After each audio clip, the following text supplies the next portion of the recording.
Do you feel stressed out all the time, or are you able to stay calm and manage your stress?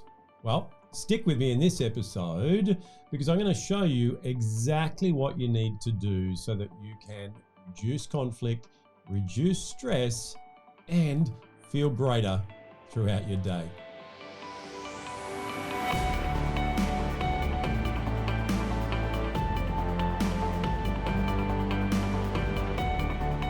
Hi, this is Grant Herbert, Emotional Intelligence Speaker and Trainer of the Year and Master Coach Trainer. And today I want to continue our conversation around self-management and emotional intelligence by helping you to work on the competency of stress management. For me, this was my biggest downfall for many, many years.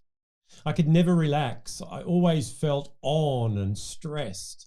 And it even got to the point where I suffered a physical and a mental breakdown. I was totally burned out, exhausted by the way that I was navigating my emotions and therefore moving through my life. So what I want to do today is to give you some strategies that I've learned over the period of time that I've been working on this, and I've come out the other side a lot healthier, a lot happier, and in control of my stress. You see, you can reduce and manage your stress by changing a few key things in your life. For many years, the biggest challenge I had was I was addicted to approval. I was operating out of a need to be liked and a need to be accepted by other people. And this created someone that was really challenging to be. I was pretending to be someone that I wasn't, and that in itself was very stressful. If that's something that you are going through as well, then go back through some of the stuff that we've done on personal power, and that's the competency that helps you to overcome that. The other thing I find is people are always open for business. Even in their relaxation time, they've got their phone in their hand, they're checking emails, they're checking social media, and they're constantly in this global 24/7 world that we live in at work. The other thing I find is people are in conflict all the time. And I don't just mean conflict with others, I mean conflict with themselves. For me, the biggest challenge I have in any relationships is the one I have with myself. And that can create a lot of internal stress. And this can all leave you feeling completely overwhelmed and burned out.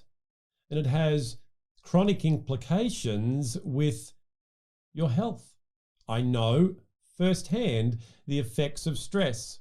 I know that adrenal fatigue is a real thing. And when the hormones that are in our body that are designed to help us to regulate stressful situations, and that fight, flight, or freeze response, when they're overused, they get depleted.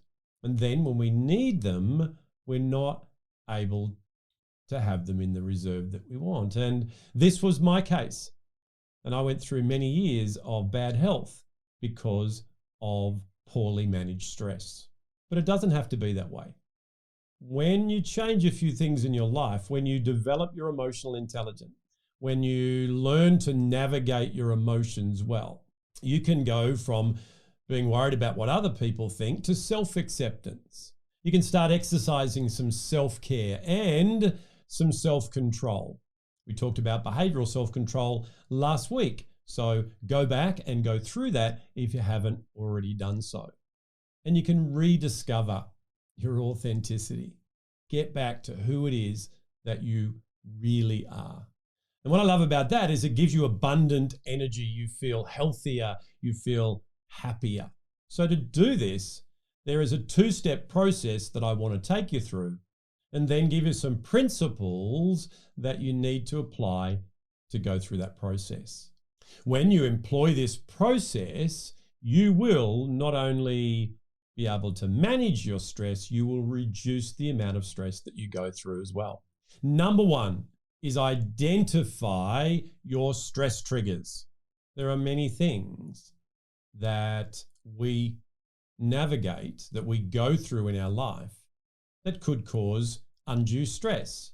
And there are particular things I know in my own life and in the lives of the thousands of people I've got to work with, that there are particular things, and that could be people or experiences, that press the button and elevate the levels of stress. So the first thing we need to do is identify what those triggers are. We did an exercise a number of weeks ago when we were going through emotional self-awareness, where we went through a 24-hour period and had a look at how we were feeling in the moment. And that's the key to emotional intelligence. By taking that to another level and going, when I felt stressed, what was I actually going through at that particular time? Who were the people or experiences that I was involved in that time? We can identify the things that actually stress us the most. For me, the biggest one still remains traffic. I can go from being a mild-mannered reporter to the Incredible Hulk just like that when I get in traffic. Now, these days, I don't drive a lot, so I avoid those stress triggers. However, I could get in the car. I could get into traffic.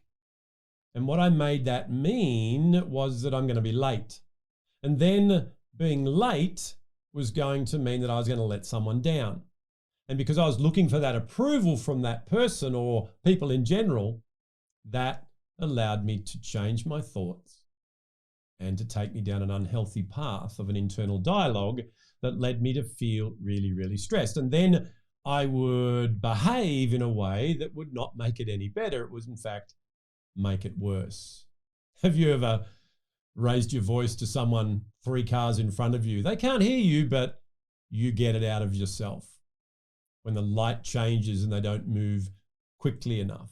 So it wasn't anything to do with the light changing. It was to do with the fact that I was going to be late, and therefore that person that I was going to think poorly of me or think about me in a certain way. So what are the triggers for you? So that's the first thing. Identify what are the things that tend to tick you off, the things that can escalate your feelings that lead to feeling stressed and overwhelmed more quickly. Number 2 is to develop your stress strategies. A stress strategy is what we do when we feel that unhealthy stress coming on. Now, I need you to understand that you already have stress strategies, and they are the ones that are creating that undue stress, that are making you feel the way that you are. So what we need to do now is put together new strategies. We've talked about this before, where what we want to do is rewire our brain, so where we used to go here, we're now going to go here when this thing or these people are around us.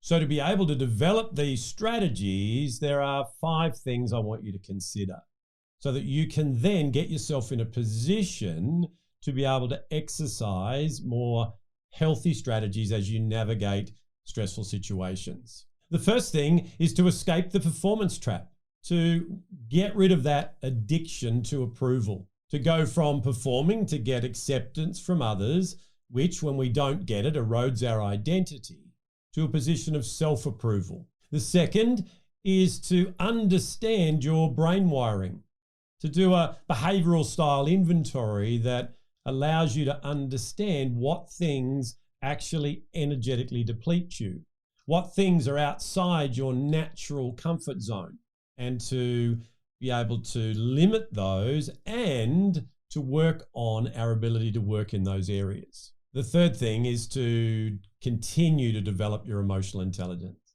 As I've said many times, I'm an emotional intelligence subject matter expert. However, I'm a work in progress on a daily basis in its implementation. Number 4 is to develop a more healthy lifestyle. Exercising regularly, eating well, hydrating, stretching and moving, practicing mindfulness, getting plenty of sleep by having a great sleep hygiene strategy. And number 5 is to ask for help. You see, asking for help is a strength. It's not a weakness. The problem is, though, when we are operating out of the performance trap, when we're addicted to the approval of others, what we can make asking for help mean is totally different to what it really is. If we feel that if I ask someone for help, they will think less than of me, they will think that I'm not good enough, that I don't belong, and therefore they don't like me, then that's going to stop me from asking for help. So it's a shift in mindset first. It's changing the meaning around asking for help. This is something that I found very difficult to do for many, many years. Now I ask for help quickly. Not always. I'm still working on that. A lot of times people ask me, how are you? And I'll say, I'm fantastic. But internally, I've got some stuff going on. So to develop a network of people that you can speak to, that care about you and you care about them, to be able to go, you know what? I'm not okay and I need some help. If you don't have anyone in your network that you feel comfortable to get that help from, then drop me a note. I'd love to help you and connect you with the right people to be able to give you that help. If you're having, so much stress that it's debilitating, it's time to put your hand up and forget what other people think and get the help that you need. I love how once a year we have Are You Okay Day. My understanding is Are You Okay Day is something that we want to practice every day. And when someone is having a conversation with you and you go, how are you today? If you can sense, because you are now more emotionally attuned as you develop your emotional intelligence, if you sense that there's something that's not quite going on or not quite right in what they're saying, then go, hey, are you really okay? And that's what I want to be for you. I want to be someone who can give you the support and accountability to get the help that you need. So from here, what do you need to do? You need to do two things. You need to get an awareness. You need to get accurate around where you are with these stress triggers, with your approval addiction, with your healthy lifestyle, all those things we've talked about. Then you need to have an action plan to do something about it. Nothing changes unless something changes. And the third thing is to have some form of accountability. One of the greatest things that my coach is to me is an accountability partner, so that I can make commitments about changes that I want to make. I can have their support as I'm making them, and they can hold me accountable for what it is that I said I was going to do. So what is it for you? What is it that you are going to work on so that you can reduce your stress? And who have you got working on that with you who can support you and keep you accountable along the way? Well, that's it from me for another week. Join me again next week as we continue this conversation around self-management by looking at how to be more resilient. Make sure that you leave me a comment, you share this with others, and you subscribe, hit the button, hit the bell. Make sure that you're here with me next week so that we can continue this conversation together. I'll see you then.